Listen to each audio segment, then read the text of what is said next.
It is once again time to head deeper into the black, and this time it's time to visit the pink elephants.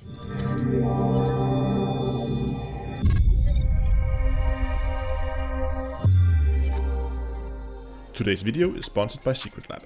We all strive for the best possible gaming experience, but the importance of a good quality chair is often underestimated. SecretLab produces some of the most comfortable and high quality gaming chairs you can get. So upgrade your commander chair today and fly in style and comfort. Follow the link in the video description to their store, type in your height, your weight, and it will tell you which chairs fit you for the best possible seating experience.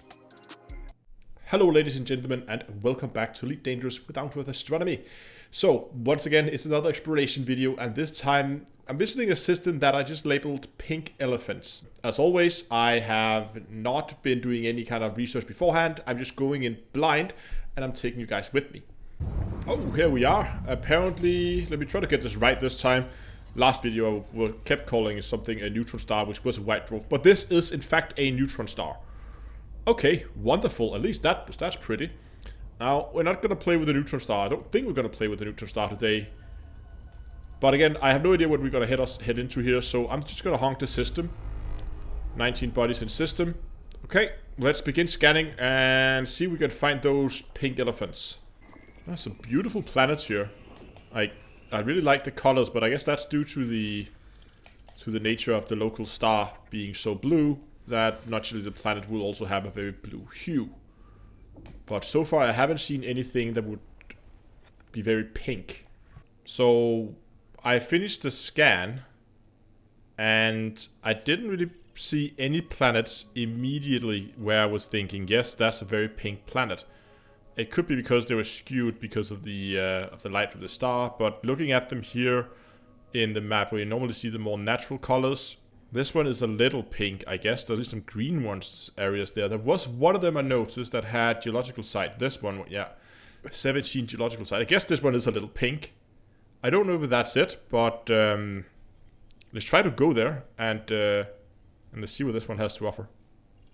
While we're heading out towards the small moon here anyway, I just want to show you guys the absolute mess of a system that this is. Look at this. Okay, so we'd assume that the plane they're putting in the system here would somewhat fit the axis, would like fit the rotation axis of the star. That would make sense, right? But if that is the case, then planet 1 is, I would guess, the only planet that has been created with the system, because its tilt in this plane is very small. The rest of these are all over the place. I don't know if these are captured objects or what they are. I do believe also it was a weird configuration. Okay, here we have it. I'm not sure I would call this pink. Look at it go. Oh, there we go. Now we got locked into its sphere of influence. One probe. Is it that small?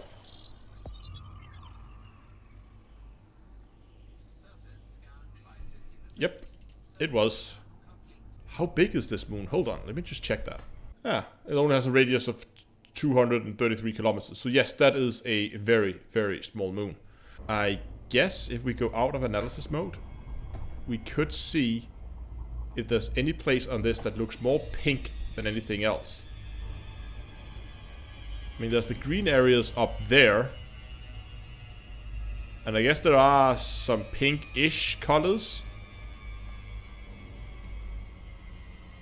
Let's try to just set it down at one of the geo sites and see what we can find.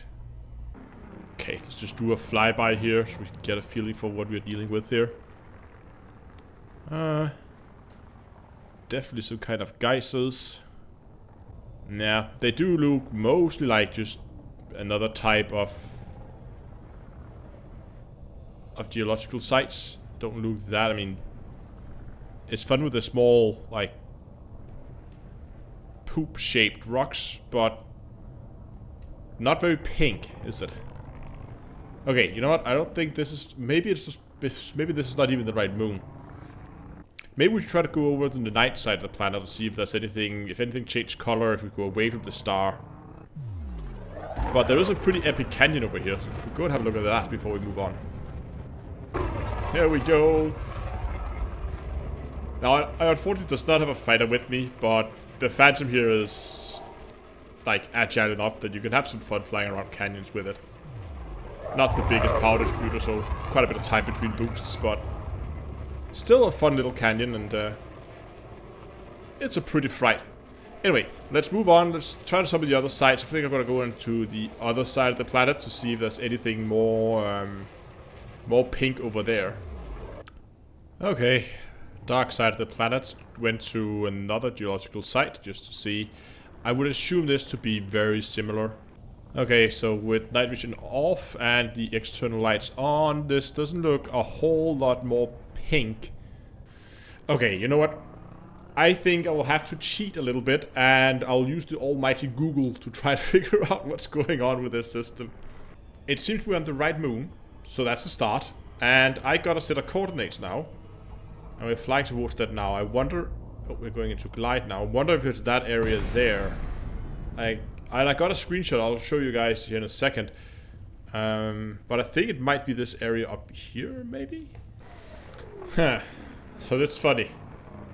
The coordinates listed on EDSM is the geological site 1 where I were earlier today. Okay, let's put this thing down and take a drive around, and I'll show you the screenshot so you can see what it looked like. Now I'm just going to put the screenshot up from EDSM so you can see the comparison of what it looked like there. Now this is obviously vastly different. The fact that this is supposed to be the same location is, well, could be baffling. This location was first discovered as part of the Galactic Mapping Project, and it was discovered by a highway warrior on April 7, 2018. So that is quite some time ago. I'm not sure if that was before or after that Frontier, as part of the Beyond series of update, did some work with reshading some of the planets. It might very well be that that was discovered before that, and with the reshading of some of the planets, well, this place apparently become a lot more dull. But more has happened to it, because in the picture it looks like there are these elephant tusks, I guess, going out of the planet that is like way taller than the SRV itself. Unfortunately, I think that is this is the location. A lot more dull and plain than I ever expected, but now just because Frontier has changed the color of the planet doesn't mean that we can't change it back. So open up the game filters if you have an NVIDIA card and you have enabled it in the GeForce Experience. That is Alt F3, and we can begin to add color filters. So let's add a filter here, and let's see if we can make this a little bit more pink. It was already quite pink by default. Oh yeah, here we go. That's definitely more pink. And if we then pump that up a bit, there we go, and give it a little bit of temperature. Yes, and then crank up how vibrant it is. There we go. Close that, and lo and behold, we have ourselves a pink planet. It's a little cheating, but if I wanted to see a pink planet I will make. There we go. Now, unfortunately, the elephant tusks, of course, we can't really recreate that, but I guess this will have to do. Even though I didn't really find what I was looking for out here, I'm still glad I made the trip. I mean, seeing this system as the absolute mess that it is, I did find quite entertaining. But I guess this is what happens when you go in completely blind and don't research anything beforehand, just fly into a system and see what happens. Well, sometimes you're gonna hit a dot, and unfortunately I think this was one of them. Regardless, I still hope you enjoyed this video. If you did, please go down and give a like. There will be much more Elite Dangerous exploration videos in the future. Remember to subscribe to the channel, and until next time, I will see you guys in space.